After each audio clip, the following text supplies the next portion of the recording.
Ouais, c'est possible. Après, c'est aussi, c'est possible d'être tous les mangeurs.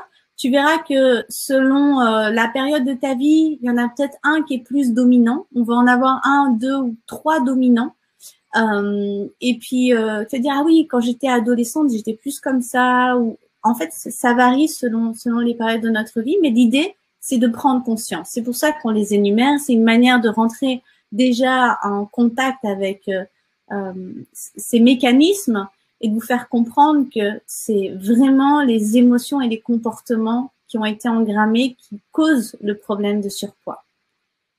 Et que toute cette relation avec la nourriture, souvent on veut faire des régimes, on va dire ok, je vais faire un régime sans gluten. Bon, j'arrête de manger des sucreries pendant 1 mois. Donc on va encore pressuriser comme un ballon qu'on gonfle. En plus, je crois que j'ai un ballon. Ah, c'est un ballon que j'avais caché là pour mon fils. C'était pas prévu. C'était son anniversaire. Donc je vais m'amuser. Je suis un peu joueuse. Donc, ça, c'est vous qui voulez faire un régime, d'accord? Ok. Non, je mange pas, non.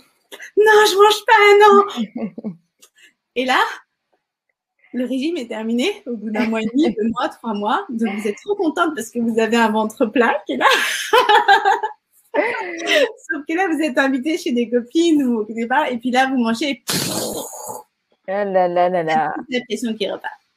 Est-ce que la métaphore vous parle? Moi, ça me parle. Ouais, je trouve ça génial. Ça m'est venu comme ça. C'était improvisé. Mais l'idée, c'est que votre corps, il n'y a plus besoin de mettre de pression. Pourquoi le mettre de pression? Si vous mettez de la pression, il y aura de la dépression.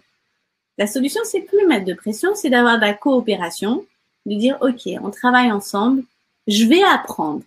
Parce qu'il y a vraiment un apprentissage. On nous a pas appris, moi, on m'a pas appris à kiffer mon corps. Presque, on m'a appris à avoir honte de mon corps. Et on va en parler après pour les causes de surpoids. D'où ça vient, en fait? Pourquoi notre corps, il garde ces kilos alors que tu manges pas beaucoup, alors que le moindre truc, tu as l'impression que juste tu regardes un plat, tu es en train de grossir. J'avais une cliente qui me disait, mais je te promets, juste je regarde le dessert, j'ai l'impression que j'ai pris 500 grammes. Parce qu'en fait, le cerveau, il fait pas la différence. Et la culpabilité, ça fait garder beaucoup les kilos. La colère, ça engramme, surtout dans les cuisses, la colère, dans les hanches et les cuisses. Et donc, c'est vraiment la honte aussi. La honte, ça fait grossir. C'est presque pour se cacher. On va garder comme une bouée. La peur aussi. La peur, du coup, on va créer une bonne bouée, une bonne armure physique. Comme ça, on est sûr de pas être atteint. Ça devient un château fort. Donc, derrière, il y a des émotions qui viennent et qui ont toutes derrière le côté un peu négatif, elles ont une intention positive. Le corps, quand il garde des kilos, pour lui, il y a une intention positive derrière.